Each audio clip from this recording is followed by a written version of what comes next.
हमसे सोसाइटी में जो है, सोसाइटी में हमसे बवाल फैलेगा, झमेला होगा, इस तरह के मामला तो इसमें आते हैं। ठीक है, तो ये करवा कौन रहा है नहीं मालूम। किसको लगता है कि हमसे सोसाइटी में खतरा है, हमें सोसाइटी में झमेला हो जाएगा, किसको लगता है? बोलने के लिए तो कोई सामने आता नहीं है। और वही मामला है कि अच्छे काम करने जाएँ तो आपको तरह तरह की रुकावटें आती है। लेकिन हम उनसे कह देना चाहते हैं कि हम रुकने वाले इंशाअल्लाह और रहमान नहीं होंगे। जितना भी हमारा कोशिश होगा हम करेंगे और ज़्यादा से ज़्यादा लोगों की मदद पहुंचाना मेरा ज़िम्मेदारी है। हर हम इस काम को करेंगे। और वो जब भी उससे पूछते हैं कोई सवाल, जब तब से आवाम पूछ ले किसी सवाल की यहाँ ये नहीं हुआ, वहाँ वो नहीं हुआ, तो उनका एक बहाना होता है। हम उनसे डायरेक्ट मुखातिब हैं अभी आपके चैनल के माध्यम से। तो इधर उधर की बात करके ये बता कि काफिला किसने लूटा है। तू इधर उधर की न बात कर, ये बता कि क्यों काफिला लूटा है। मुझे रहजनों से गिला नहीं, तेरी रहबरी पर सवाल है।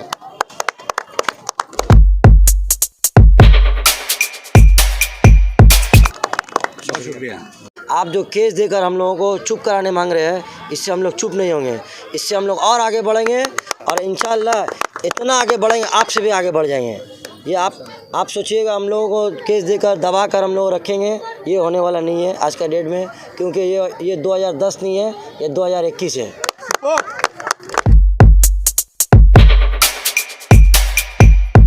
ठीक है, गुजरात बोलो, ऐसा हुआ है मुसलमानों के साथ या कोई भी कास्ट हो, नंगा नाच क्या तमाशा देखा गया है। बट हम लोग अभी भी सेफ़ है यहाँ पे। हम लोग अभी भी रात में जा सकते हैं, खुले आम घूर सकते हैं, ये ममता दीदी की मेहरबानी की वजह से। नहीं तो कोई स्टेट में ऐसा नहीं हुआ है। और ना कोई स्टेट में मैंने अभी देखा है, अभी रात होती है औरत लोग डर जाती है। बट हम लोग अभी भी यहाँ पे घूरते हैं, रात हो या कुछ भी हो। ये ममता दीदी की मेहरबानी है।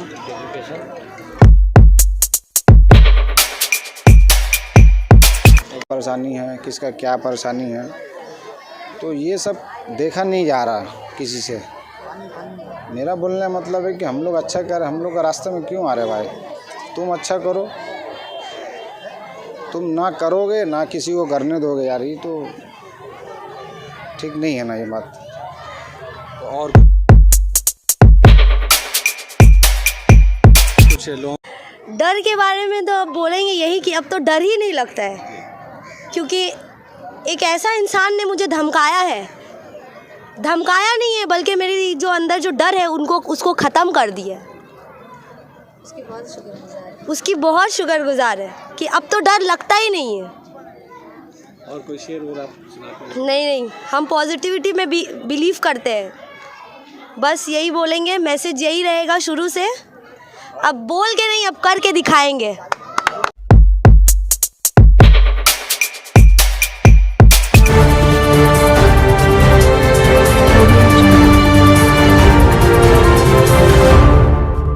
नमस्कार दोस्तों, मैं इस वक्त तोपसिया में हूँ और यहाँ मास मैरिज का आयोजन किया गया। हमारे साथ यहाँ जिन लोगों ने ये काम किया है, ये जिम्मेदारी निभाई है, वो हमारे साथ है। इमरान साहब हैं, फलक मैम है और ये जाहिद साहब है। उनकी पूरी टीम यहाँ पर मौजूद है। इन लोगों से बात करेंगे और शादी की बातें हो गई है। अभी हम बात करेंगे जो मुल्क के हालत है, स्टेट के हालत है, इसके बारे में जानेंगे। हमारे साथ इमरान साहब है, जाहिद भाई हैं। जाहिद भाई, ये कि आज जो है बंगाल की जो सूरत हाल है उसके बारे में बताइए, और बीजेपी जिस हिसाब से कोशिश कर रही है उसके बारे में बताइए। देखिए, सबसे पहले जी आज जो बंगाल का सूरत हाल है, तो इससे पहले ये बहुत अच्छा रहा है, आज भी बहुत अच्छा है। बीजेपी की कोशिश कोई माने नहीं रखता। कुछ खरीद बेच वाले नेता होते हैं जो खरीदाते हैं और बिक्री होते हैं। तो ऐसे लोगों से बंगाल की सियासत में कोई असर नहीं पड़ने वाला। और दूसरी चीज़ है कि बीजेपी का ये अपना मनोबल पूरा लगा रखा है बंगाल में। पूरा कोशिश उसका यही है कि किसी तरह से बंगाल में हम राज कर लें, लेकिन ये मुमकिन नहीं है। यहाँ लोग शिक्षित हैं, पढ़े लिखे लोग के तादाद ज़्यादा है यहाँ पे। और बाकी जो शहरों में हुआ है वहाँ पे शिक्षित कम लोग थे, इसीलिए बीजेपी आ गया। शिक्षित कम होने की वजह से बीजेपी आई है। और ये जो यहाँ और भी दूसरी पार्टियाँ हैं, सीपीएम है, कांग्रेस है, उसके अलावा एमआईएम है और भाईजान है, ये कोई फ़र्क पड़ेगा तृणमूल कांग्रेस में? देखिए, ये जमहूरी मुल्क है, सबको हक है, संविधान ने सबको हक दिया इस बात के लिए कि अपनी अपनी पार्टी बना सकता है और अपना अपना इलेक्शन भी लड़ सकता है। दुश्वारी ये है कि ऐसे वक्त में एमआईएम का आना, एमआईएम को ज़्यादातर लोग यही कहते हैं कि वोट काटने के लिए बीजेपी का बी क्लास है, सी क्लास है, जो बोलने वाले बोलते हैं, हम इसमें नहीं है। हर किसी को अधिकार है, सब अपना अपना मोनोपोली, अपना अपना एजेंडा लेकर के बंगाल में इलेक्शन लड़ेगा। हर किसी के पास बोलने के लिए एक प्लेटफार्म होगी, आइडियोलॉजी है उसके पास बोलने के लिए। तो यकीनी तौर पे पब्लिक जिसके आइडियोलॉजी को समझेंगे, जिसको सराहेंगे लोग कि हाँ भाई इसको लाने से बेहतर है, तो यकीनन सरकार उसकी बनेगी। और बंगाल में सरकार ममता बनर्जी का सरकार ही रहेगा, और बल्कि पहले से बहुत ज़्यादा ताकतवर होकर के आने वाला है। तो आपको लगता है कि बीजेपी तृणमूल की ही इस बार सरकार होगी? बिल्कुल तृणमूल का ही सरकार होगा। तृणमूल ने काम बहुत सारे ऐसे काम किए हैं जो बाकी किसी राज्यों में इस तरह के कोई काम को अंजाम नहीं दिया है, जितने भी सीएम हैं। और तृणमूल में जैसे कि आज स्वास्थ्य साथी कार्ड आया है, गरीब लोगों के लिए, बेसहारा लोगों के लिए, मेरे पास भी कई लोग कार्ड लेकर के आए हैं। ऐसे लोगों के लिए 5 लाख का मदद करना ये कोई मामूली बात नहीं है। या कन्याश्री हो या रूपाश्री हो, एजुकेशन लोन हो, बहुत सारे मामलात ऐसे हैं जो सिर्फ़ और सिर्फ ममता बनर्जी की हुकूमत में ही बंगाल के लोगों को मिला है। ग्रेजुएशन आपका कहना है कि डेवलप के हिसाब से तृणमूल कांग्रेस की आएगी, जबकि बीजेपी 200 सीट का जो दावा कर रही है उस पर आपने? बीजेपी का आंकड़ा जो है ये कुछ गिने चुने मीडिया वालों का आंकड़ा है। ऐसा मुमकिन नहीं है कि उनको सीट मिल जाए। हमने कहा कि पहले से बहुत ज़्यादा बेहतर, बहुत ज़्यादा ताकतवर होकर के फिर ममता बनर्जी का हुकूमत आएगा। और हम लोगों के साथ जो मसला है, हम लोग तोपसिया में काम करते हैं, आपको हर प्रोग्राम में दावत देते हैं, आप मीडिया हैं। हम लोगों के साथ हर दिन एक नया मामला पेश आता है।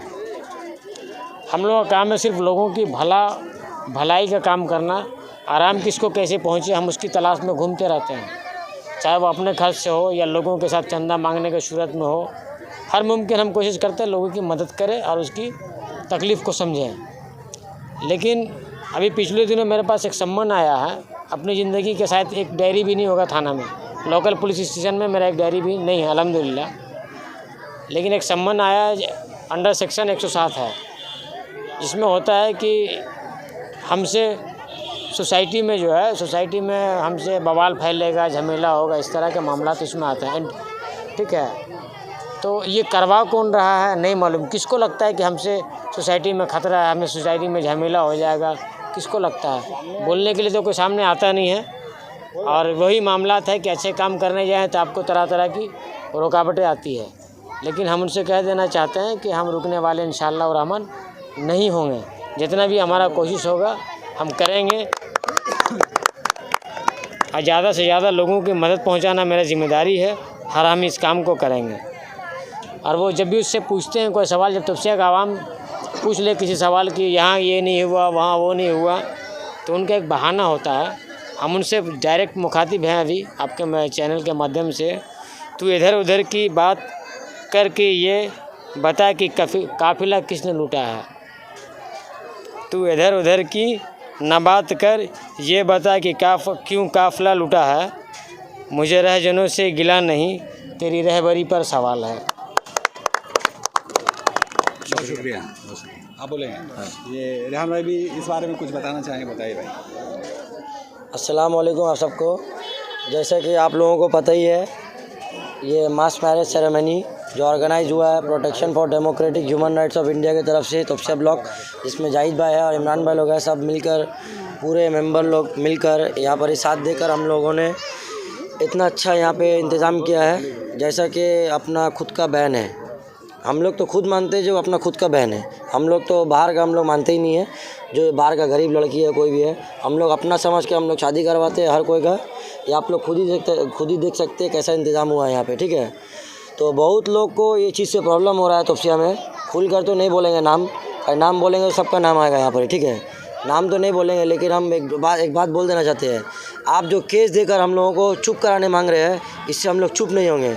इससे हम लोग और आगे बढ़ेंगे, और इंशाअल्लाह इतना आगे बढ़ेंगे आपसे भी आगे बढ़ जाएंगे। ये आप सोचिएगा हम लोगों को केस देकर दबा कर हम लोग रखेंगे, ये होने वाला नहीं है आज का डेट में, क्योंकि ये 2010 नहीं है, ये 2021 है।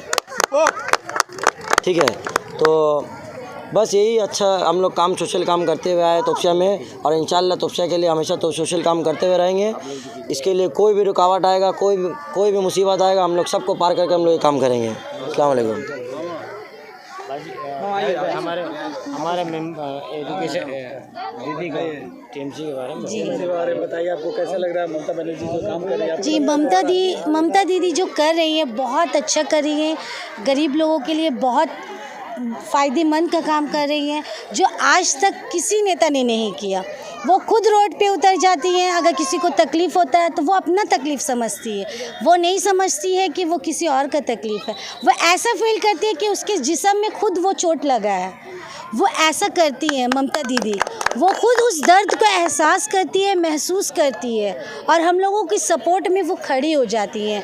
ऐसा नेता शायद ही कोई बन सकता है। टीएमसी की जो आज कलकत्ता इतने बाहर देश में इतना कुछ हुआ है, बट वेस्ट बंगाल अभी भी सेफ़ है, यहाँ अभी भी भाईचारा है, अभी भी हम लोग मिल के रहते हैं। बट बहुत से दिल्ली बोलो, गुजरात बोलो, ऐसा हुआ है मुसलमानों के साथ या कोई भी कास्ट हो, नंगा नाच क्या तमाशा देखा गया है। बट हम लोग अभी भी सेफ़ है यहाँ पे, हम लोग अभी भी रात में जा सकते हैं, खुले आम घूर सकते हैं, ये ममता दीदी की मेहरबानी की वजह से। नहीं तो कोई स्टेट में ऐसा नहीं हुआ है, और ना कोई स्टेट में मैंने अभी देखा है, अभी रात होते ही औरत लोग डर जाती है, बट हम लोग अभी भी यहाँ पे घूरते हैं, रात हो या कुछ भी हो। ये ममता दीदी की मेहरबानी है। हाँ, 12 की और एक बात है जो ममता दीदी ने किया है, 12 की लड़की लोग को जो ये कोविड-19 की वजह से प्रॉब्लम हो रहा था, बहुत सी गरीब लड़कियों के पास ऑनलाइन क्लास करने का समाधान नहीं था, तो ममता दीदी ने उस समाधान को निकाला और उन लोगों ने 10,000 रुपया करके हर बच्ची के अकाउंट में डाला, क्योंकि उनकी एडुकेशन रुके नहीं, स्टॉप ना हो और हमारे देश की बच्चियां बढ़े, तरक्की करें। ये उनकी नॉलेज थी कि उन्होंने इस तरह से अपना इंतज़ाम किया और हम लोगों को सपोर्ट किया। ये ममता दीदी की बहुत मेहरबानी है। तमाम पार्टियां जोर लगाई है, ममता बनर्जी का भी एक तरफ है और भी पार्टी। आप क्या सोच रहे हो, क्या आपका है? जो जितना जोर लगा ले कोई फ़ायदा नहीं है। दीदी फिर सीएम में बैठ रही है, हम लोग दोबारा आ रही है, और जो पहले जितना सीट था उससे और ज़्यादा से ज़्यादा तादाद में आएगी। अगर वो ये लोग जितना बीजेपी करे या जो भी कर ले, इतना तांडव जो कर रहा ना, तो कोई फ़ायदा नहीं है। इससे और दीदी को और सपोर्ट मिलेगा, हम लोग उसका साथ है इंशाल्लाह। और दीदी की पार्टी में से लोग चले जा रहे हैं बीजेपी में, उसको क्या बोलते हैं? हम तो आपको पहले भी बोला है कि तालाब से 2 घूंट निकाल लीजिएगा तो वो कम नहीं होगा, ठीक है। तो जो जितना जाए, देखिए उन लोग को पता चल गया है, जो बीजेपी में आज जा रहे हैं उन लोगों को पता चल गया कि उनका टीएमसी में और कोई जगह नहीं है। जो उन लोग जो करप्शन करके रखे हैं, तो वही आदमी जाएगा जिसको पता चल गया कि हमको कल टिकट नहीं मिलने वाला है, वही डाना बाया जाएगा। नहीं तो जो टीएमसी का जो सच्चा पार्टी करने वाला वो अपने एक ही जगह रहेगा, दीदी के साथ ही रहेगा, हम लोग भी उनके साथ हैं इंशाल्लाह। और एमआईएम जो आ रही है, और उसके अलावा यहाँ भाईजान है अब्बासुद्दीन सिद्दीकी साहब, उन पर वो कोई ऐसा डालेंगे? खैर वो कोई मैटर नहीं है, वो अपना लड़ सकता है, वो अपना करे कोशिश, मगर दीदी को यहाँ से कोई हटाने वाला है नहीं। और लोकल कुछ पॉलिटिक्स के बारे में देखिए, लोकल पॉलिटिक्स का जो बात है वो सभी जानते हैं कि इतना बड़ा एरिया में हम लोग रहते हैं तोपसिया में, तो हम लोग कोशिश करते हैं कि पब्लिक का साथ रहने का, इसको कोई भी परेशानी है क्या है नहीं है, तो उसके हम लोग पास जाते हैं, डोर टू डोर हम लोग जाते हैं कि किसका ब्लड टेस्ट का परेशानी है, किसका क्या परेशानी है। तो ये सब देखा नहीं जा रहा किसी से। मेरा बोलने का मतलब है कि हम लोग अच्छा कर, हम लोग का रास्ते में क्यों आ रहे भाई? तुम अच्छा करो, तुम ना करोगे ना किसी को करने दोगे यार, ये तो ठीक नहीं है ना ये बात। और कुछ लोगों से कहना चाहें, मैसेज देंगे? और क्या, एक शायरी देंगे थोड़ा आप लोग तरफ से। मंजर धुंधला हो सकता है, मंजर धुंधला हो सकता है, मंजिल नहीं। एक दौर पूरा बुरा हो सकता है, पूरी ज़िंदगी नहीं। ठीक है इंशाल्लाह। ठीक है। हाँ, ये बोलेंगे आप। फिर डर की बात आप जो बार बार बोलते हैं उसके बारे में बताइए, क्या लगे? डर के बारे में तो अब बोलेंगे यही कि अब तो डर ही नहीं लगता है, क्योंकि एक ऐसा इंसान ने मुझे धमकाया है, धमकाया नहीं है बल्कि मेरी जो अंदर जो डर है उसको ख़त्म कर दिया। उसकी बहुत शुक्रगुजार है कि अब तो डर लगता ही नहीं है। और कोई शेर और आप सुनाते हैं? नहीं, हम पॉजिटिविटी में बिलीव करते हैं। बस यही बोलेंगे, मैसेज यही रहेगा शुरू से। अब बोल के नहीं, अब करके दिखाएंगे। ठीक है।